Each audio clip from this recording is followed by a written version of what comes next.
Hello and welcome to episode 338 of the official EstablishTheRun.com podcast. My name is Adam Levitan. I am one of the co-founders here at ETR, and we're coming off of the edge remains kind of week. Yes, that's right. The Pro Bowl was Sunday, and it really did bring a smile to my face. Not because of the game, obviously the game was shit, but it reminded me of the good old days when we scoured WNBA players' Instagram accounts for injury updates, when we DM'd with beat writers and secured a real edge through micro understanding of playing time.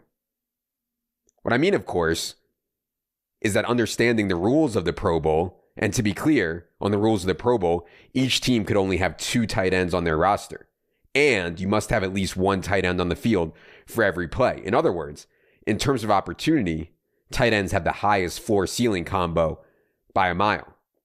But the field didn't fully see it that way. They didn't understand the rules. Kyle Pitts only 38% in a showdown slate. Mark Andrews 51%. George Kittle 25%. Travis Kelce 45%. Pitts scores a TD. Andrews goes off for 582-2. Kittle 443-0. Kelce did dud.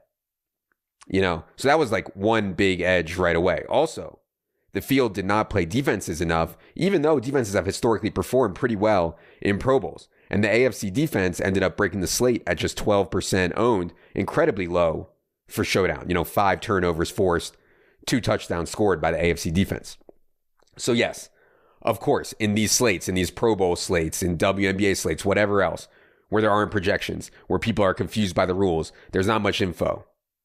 That's where the edge is the biggest. And so glad to see it work out, and just a reminder that working hard and being smart can be enough in certain markets.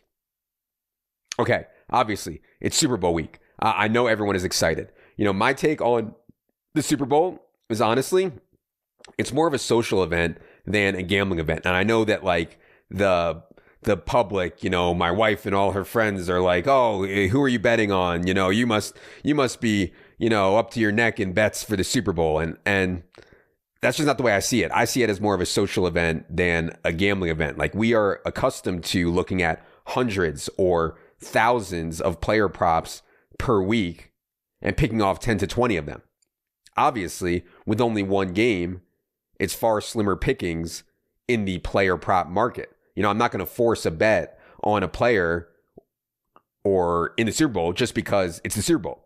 Now, if you want to say, hey, Adam, it's the Super Bowl, let's have some fun, I can get behind that. We actually put up a free article just for fun with a bunch of fun props to bet that we like. Maybe they're not plus EV, but they're fun sweats, probably around break even, some long shot stuff. I bet the Leone found the CJ Ozone to score 2 touchdowns at 44-1.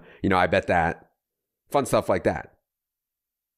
And if you want to say, well, for the Super Bowl, Adam, you got to realize prop limits are higher and the menu for game props, not player props, but the menu for game props is bigger. And that's true.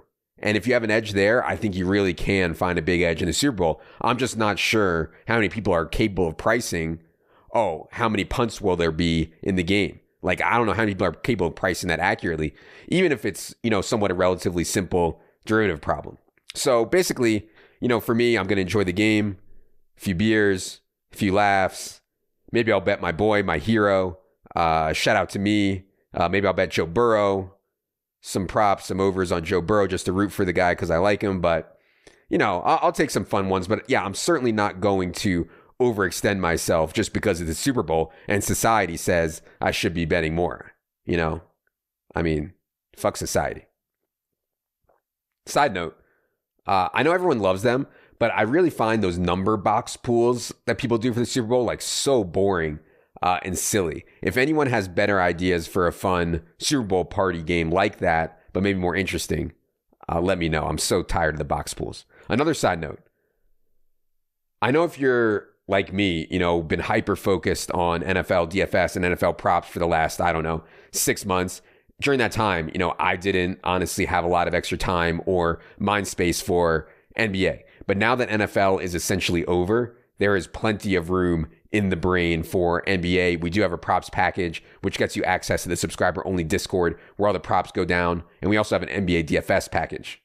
And then you can bundle them together. We recently put that package on sale. So check that out if you are looking for action on the National Basketball Association. All right, enough is enough. Let's get to everyone's favorite portion of the program, the listener questions. Producer Luke, hit the theme music.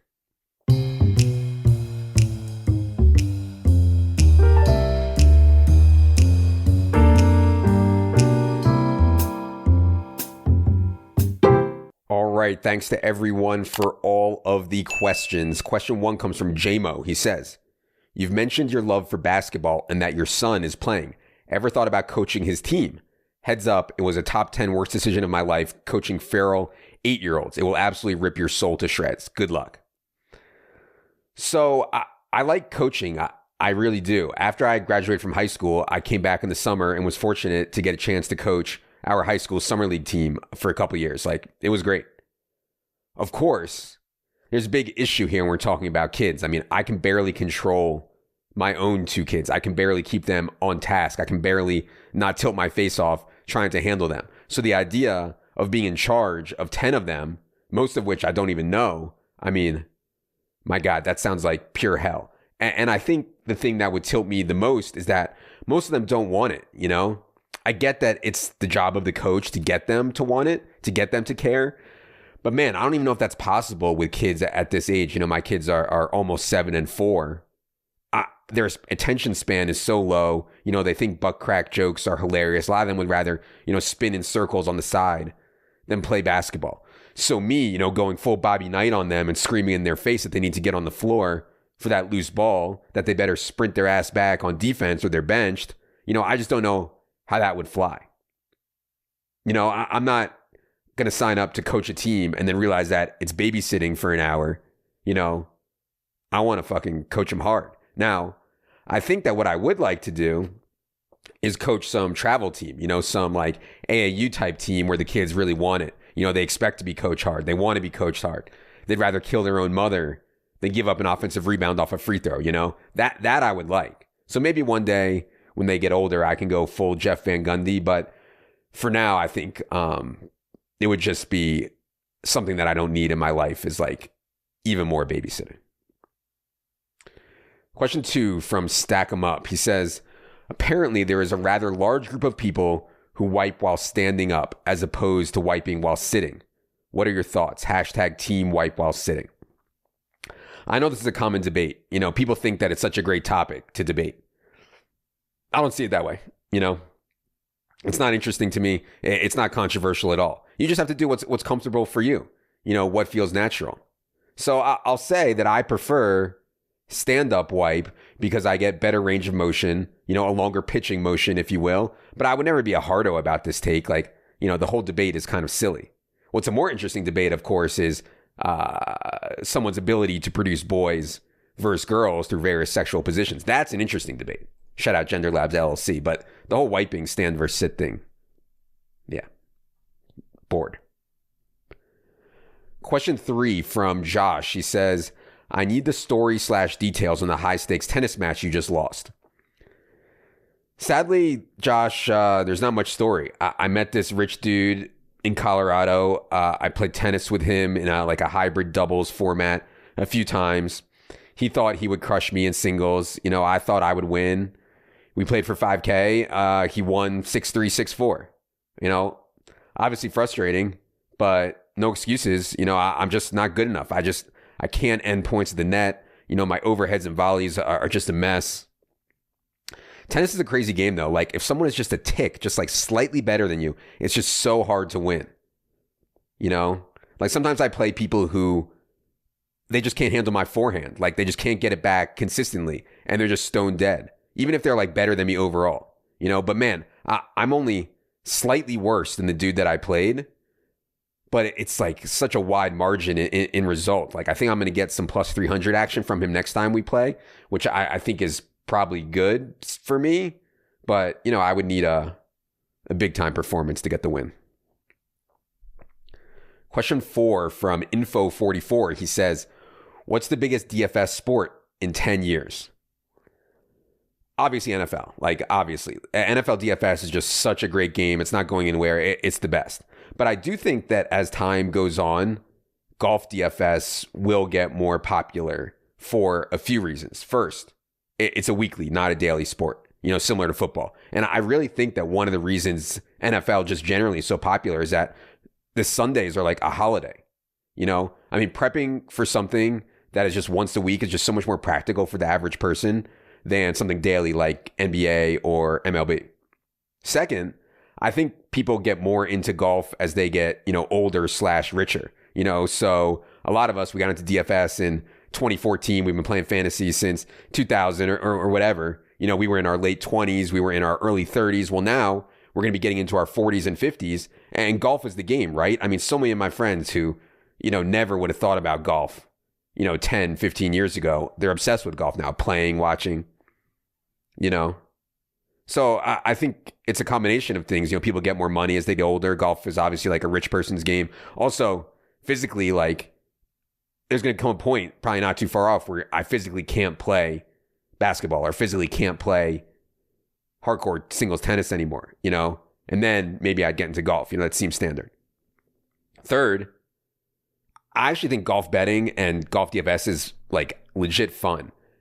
For a few reasons. It's hard to put my finger on exactly, but I think one of the big reasons is the difference between the number 100 player in the world and the number 1 player in the world is obviously significant, but it's not that wide. Like Tom Hoagie can win an event with a bunch of top 20 guys in the field. Taylor Gooch or Max Homa or Sam Burns or Carlos Ortiz. Like all these guys can win. Guys can be 100 to 1 and have a realistic chance. The number 120 player in the world is drawing dead to beat Novak Djokovic or Rafael Nadal. Like I wouldn't say the Texans are drawing dead to beat the Chiefs or the Rams or the Bengals or whatever, but the Texans aren't winning the Super Bowl. So I think there's something about the long shots in golf that make it fun. So yeah, in 10 years, it would not surprise me at all if golf is the number 2 DFS sport behind the NFL, if it isn't already. Question 5 from Greg Andrews Burner. He said, what porn parody would you like to see made? Yeah, I actually had some ideas in my head for this, and then I thought that saying them would get me canceled. So I'll just go with Gran Torino. There's something about Clint Eastwood playing like an old miserable fuck that I suspect would lend itself very well to porn. I love Eastwood. Gran Torino really is a good movie, though. Not as good as Alpha Dog, of course, the seminal cinematographic achievement of our generation. But Alpha Dog is good, man. Gran Torino is good, too. Question 6 from Literal Larry. He says, you have terrific comedic delivery at 1.5x speed on podcast and very average delivery at 1x speed. Have you ever thought about speeding up your cadence in real life? Interesting you bring that up, Larry. I think when people get nervous, myself included, they start to talk really fast. I remember back in 2015, I did a presentation at Daily Fantasy Bootcamp, which was this thing that Al Smizzle, Al Zeidenfeld put together. And I talked so fast during the presentation because I was so nervous. I actually had a dude come up to me after the presentation and say, like, that was great stuff, man, but you have to slow down. And clearly, when I'm doing the podcast here alone in my office, I'm not nervous. So I think I slow down some naturally. And I also think that when you're doing a solo pod here like I am right now, you have to pause to separate topics or thoughts because there's no one else here with you. So I don't know.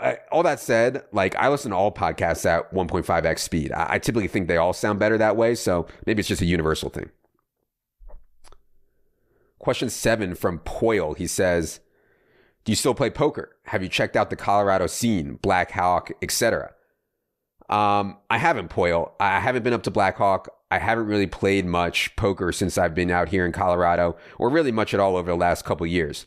I think the time commitment to play a live session at this point in my life is just too much, drive to the casino, park a zillion feet away, get on the list, wait to get a seat, pray it's a good game, see 100 hands over a 4-hour session, drive home. Unless it's truly, high stakes, really good game, it's really tough to justify. I'd really be doing it just for fun. And a lot of the games these days, just aren't that fun. I'd also say that like live poker doesn't compound, like the EV doesn't compound. Like if I do something for, business, for ETR, like let's say I write a really good sex joke for this podcast, it compounds in a big way. People like the podcast. They listen again. We clip it. It reaches people on social. Maybe they like us enough to buy one of our products, And meanwhile, I only spent 5 or 10 minutes writing a joke. The only way to make money in poker is to literally sit there and play. So yeah, I'll play poker for fun now, but I think the days of me grinding my cock off are over. And as a pure recreational player, like, I now get the allure of poker tournaments. Like, it's legit fun to go deep. You don't have to risk much money to have a chance at a big score. So, I get it. All right.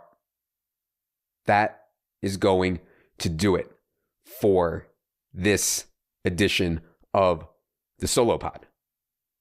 I'll be back later this week a couple times on this feed.